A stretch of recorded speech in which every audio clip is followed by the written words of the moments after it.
बच्चों, पिछली वीडियो में हमने पाठ 18 उखड़े खंभे की व्याख्या पढ़ी। उसमें जाना कि किस तरह से मुनाफाखोरी को रोका जा सकता है। जब तक कोई व्यक्ति आगे नहीं आएगा तब तक किसी भी अत्याचार को, किसी भी भ्रष्टाचार को रोका नहीं जा सकता। इसके लिए किसी न किसी को तो आगे आना ही पड़ेगा। जिस तरह से वो राजा परेशान था, राजा के राज्य में मुनाफाखोरी चल रही थी और मुनाफाखोरी के दौरान उसकी जनता भी बहुत परेशान थी, लेकिन ये जो मुनाफाखोरी रूपी जो बीमारी थी, इससे निजात पाने का कोई इलाज नहीं मिल रहा था।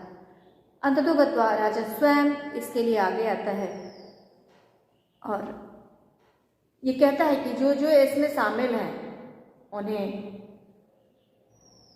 16वें दिन बिजली के खंभे से लटका दिया जाएगा। अंततोगत्वा सभी बचने का अपना उपाय खोजते हैं और क्या होता है कि बिजली के खंभे उखड़वा दिए जाते हैं। पूछा जाता है, लोग जनता जाती है 16वें दिन तो देखती है कि सभी बिजली के खंभे उखड़े हुए हैं। तो ये पूछा जाता है कि आखिर ऐसा क्यों किया, तो उसने बताया इंजीनियर ने, ओवरसियर ने, फिर किसने, ऐसे क्रमबद्ध तरीके से एक दूसरे जो उनसे ऊपर के अधिकारी रहे उनका नाम आता रहा। तो गत्वा जो मुनाफाखोरी की जो जंजीर बनी हुई थी, कड़ी बनी हुई थी, इसके बारे में जानकारी राजा को प्राप्त हो जाती है। और मुनाफाखोरी क्या है? आपातकाल में किसी भी वस्तु का आवश्यकता से अधिक मूल्य ले लेना, यही मुनाफाखोरी होती है। अधिक मूल्य लेकर के उसका लाभ कमाना, उससे लाभ कमाना, वो भी कैसी परिस्थिति में? आपातकाल परिस्थिति में, जब व्यक्ति उसका एक सामान्य सा मूल्य देय करने के योग्य नहीं रह जाता है, उतनी उसकी आर्थिक क्षमता नहीं रह जाती, आर्थिक स्थिति नहीं रह जाती है, तब उस वस्तु का मूल्य बहुत अधिक बढ़ा देना, वही क्या होता है? मुनाफाखोरी होता है। तो इस पाठ की व्याख्या आपको अच्छी तरह से समझ में आ गई होगी। और इस पाठ से संबंधित प्रश्नोत्तर, जो भी मौखिक प्रश्नोत्तर, लघुत्तरीय प्रश्नोत्तर, दीर्घोत्तरीय प्रश्नोत्तर हैं, इसका PDF पिछली वीडियो के साथ अटैच किया जा चुका है।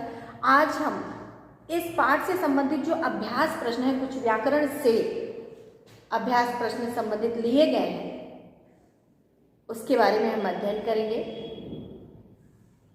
आप लोग अपनी किताब खोल लेंगे। मैंने प्रश्न को लिखा हुआ है ब्लैक बोर्ड पे लिखा है, तो इसको जरा ध्यान से पढ़िएगा। मैं इसको रीड भी करूंगी, पढ़ूंगी और फिर उसके बाद में इसका उत्तर आपको बताऊंगी। इसको थोड़ा ध्यान से देखिएगा और ध्यान से देख करके इसको समझने का प्रयत्न करिएगा। अब हम इस अभ्यास प्रश्न को ध्यानपूर्वक देखेंगे। जैसे कि आप अपनी किताब में देख पा रहे होंगे, कुछ व्याकरण से पहला क्वेश्चन है, रंगीन शब्दों में क्रिया विशेषण भेद पहचान कर लिखिए। मैंने यहाँ जिन शब्दों में क्रिया विशेषण को पहचानना है, उन शब्दों को अंडरलाइन किया है, रेखांकित किया है। इन प्रश्नों को पढ़ करके, इन वाक्यों को पढ़ करके आपको ये स्पष्ट करना है जो रेखांकित शब्द है वो कौन से क्रिया विशेषण है। अब सभी लोग क्रिया विशेषण के बारे में जानते होंगे कि क्रिया विशेषण किसे कहते हैं। तो क्रिया की विशेषता बताने वाले शब्दों को हम क्या कहते हैं? क्रिया कहते हैं। जो शब्द क्रिया की विशेषता बताते हैं उसे हम क्या कहते हैं? क्रिया विशेषण कहते हैं। ठीक है। अब इस क्रिया विशेषण के भी 4 भेद होते हैं। अब ये आपके हिंदी लैंग्वेज से संबंधित प्रश्न है, लेकिन मैं बता दे रही हूँ, तब आपको इसमें छांटने में आपको आसानी होगी, उसमें बताने में आपको आसानी होगी कि वो क्रिया विशेषण का कौन सा भेद है। तो क्रिया विशेषण के 4 भेद होते हैं, कालवाचक, स्थानवाचक और रीतिवाचक और परिमाणवाचक। रीतिवाचक जान लीजिए। रीतिवाचक क्रिया विशेषण वे विशेषण होते हैं जो क्रिया के तरीके और ढंग को बताते हैं। जैसे कल बहुत तेज से बारिश हुई, लेकिन कैसे हुई? बहुत तेज से हुई। कल धूप हल्की थी। ठीक है ना? ये सारी चीजें क्रिया की तरीके को बता रही है, क्रिया कैसी हो रही है, उसके तरीके, उसके ढंग को बता रही है, जिसको हम कहते हैं रीतिवाचक क्रिया विशेषण। सेकंड है कालवाचक क्रिया विशेषण। जैसे कालवाचक, काल से समझ में आ रहा होगा, काल शब्द से ही आप समझ गए होंगे काल का मतलब क्या होता है। क्या होता है काल का मतलब? काल का मतलब होता है समय। लेकिन थोड़ा सा और आगे बढ़िए, काल, काले का निकार्थी शब्द भी है, काल का मतलब होता है समय, काल का मतलब होता है मृत्यु, काल का मतलब होता है यमराज। लेकिन यहाँ हम क्या पढ़ रहे हैं? काल का मतलब जो समय को इंगित करता है उसके बारे में हम यहाँ पढ़ रहे हैं। तो जिन शब्दों से क्रिया के होने के समय का पता चलता है उसे हम क्या कहते हैं? कालवाचक क्रिया विशेषण। कालवाचक क्रिया विशेषण, मैं कल से तुमसे बात करने की कोशिश कर रही हूँ या रहा हूँ, जो भी है, या वो कल से विद्यालय नहीं आ रहा है, वो परसों आएगा। ये क्या है? परसों, कल, ये सब क्या है? समय को इंगित कर रहा है, काल को इंगित कर रहा है। तो इसलिए क्या हो गया? कालवाचक क्रिया विशेषण। फिर आता है स्थानवाचक क्रिया विशेषण। स्थान, जहाँ क्रिया हो रही है उसकी जब विशेषता, उसके बारे में जब विशेषता बताई जाती है तो वो क्या कहलाता है? कालवाचक क्रिया विशेषण। स्थानवाचक क्रिया विशेषण। ठीक है, जब क्रिया के होने के स्थान का पता चलता है, जब उसकी विशेषता बताई जाती है, उसके जो जहाँ हो रहा है उसकी विशेषता बताई जाती है, तब उसे हम क्या कहते हैं? स्थानवाचक क्रिया विशेषण। परिमाणवाचक क्रिया की मात्रा या परिमाण का, परिमाण और परिणाम दोनों में अंतर होता है, ध्यान दीजिएगा। परिणाम का मतलब होता है फल और परिमाण का मतलब होता है मात्रा। ठीक, खैर चलिए अब अपने प्रश्न पे आते हैं हम लोग।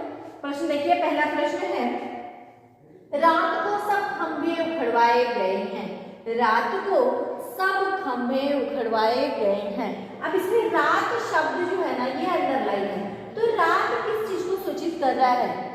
काल को सूचित कर रहा है, स्थान को सूचित कर रहा है, रीति को सूचित कर रहा है, तरीके को सूचित कर रहा है, या परिमाण को सूचित कर रहा है। तो रात क्या है? रात समय, समय को सूचित कर रहा है। रात किसको सूचित कर रहा है? समय को। तो ये कौन सी क्रिया विशेषण होगा? कौन सा क्रिया विशेषण होगा? कालवाचक क्रिया विशेषण। क्या होगा? कालवाचक क्रिया विशेषण। क्लियर? सेकंड क्वेश्चन है, लोग बड़ी देर तक सकते में खड़े रहे। बड़ी देर तक, देर यहाँ देख रहे होंगे, देर शब्द अंडरलाइन है, तो देर का क्या होगा? ये भी आपका क्या होगा? कालवाचक क्रिया विशेषण होगा। क्या होगा? कालवाचक क्रिया विशेषण होगा। नेक्स्ट वन, उन्हें खंभे के पास एक मजदूर खड़ा मिला। अब यहाँ पास के पास से दूर के नजदीक, ये किस चीज का बोध करा रहा है? जैसे हमारा घर विद्यालय के पास है तो वो स्थान को बोधित कर रहा है ना। तो यहाँ क्या होगा? पास शब्द क्या होगा? पास किसको बता रहा है? स्थान को बता रहा है। किसको बता रहा है? स्थान को बता रहा है। तो ये कौन सी क्रिया विशेषण होगी? स्थानवाचक क्रिया विशेषण। क्या होगा? स्थानवाचक क्रिया विशेषण।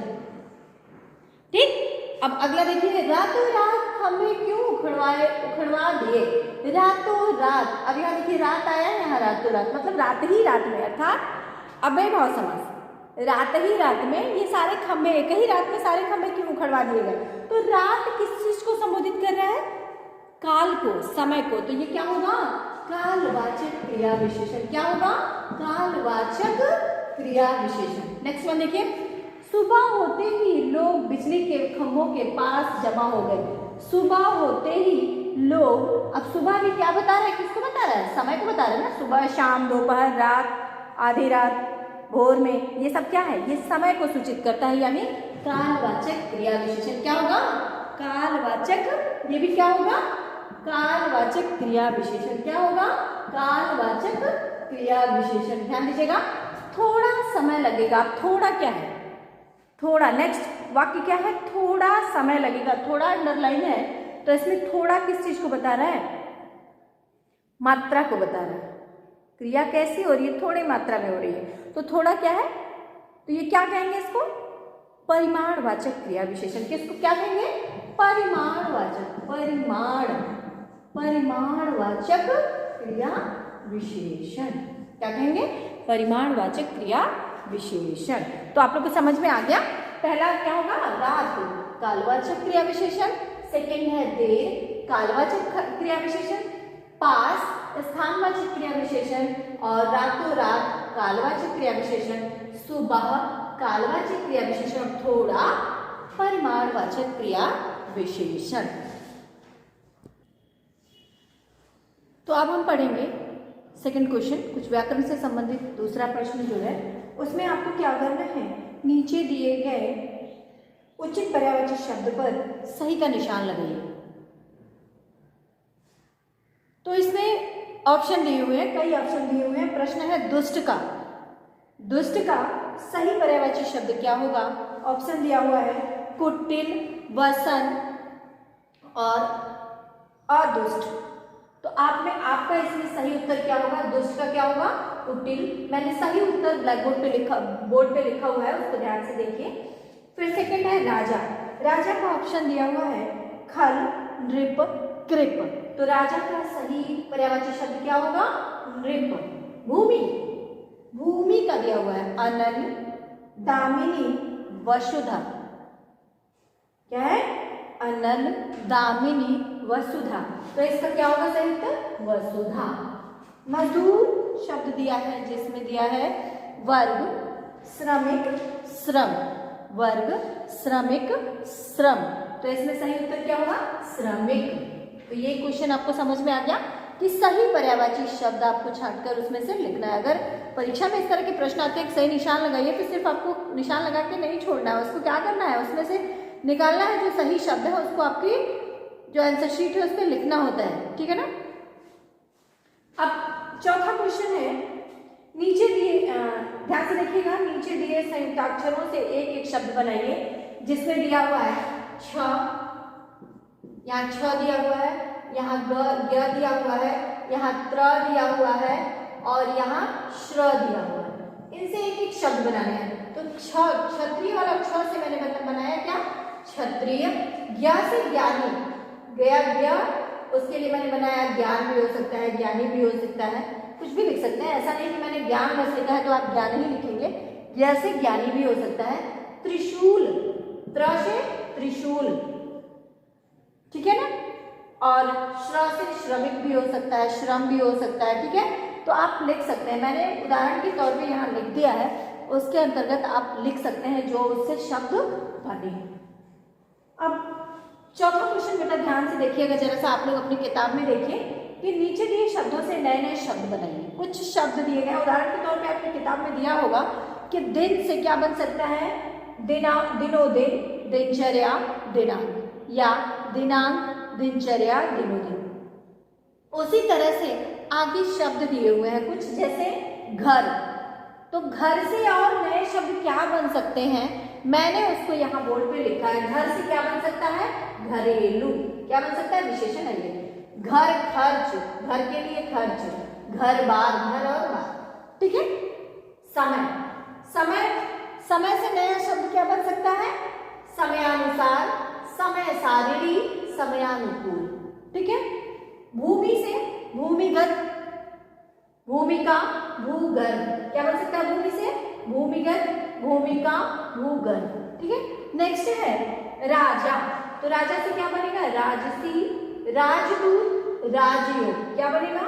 राजसी, राजदूत, राजयोग। तो मुझे आशा है कि आप लोग को ये व्याख्या, जो इसके पाठ की व्याख्या के अंतर्गत जो प्रश्नोत्तर भेजा गया है उसे आप कॉपी में लिखेंगे, और जो इसके अभ्यास प्रश्नों की जो वीडियो आपको भेजी जा रही है ये भी आपको अच्छे से समझ में आ गई होगी। और इस पाठ में है पांचवा क्वेश्चन, पाठ में से ढूंढकर 4 अंग्रेजी शब्द और 4 उर्दू शब्द। ये आपके लिए गृह कार्य है, ये स्वयं पाठ को पढ़ेंगे आप लोग और पाठ पर पढ़ करके इन 4 शब्दों को उसमें से निकालेंगे और आप उसको लिखेंगे।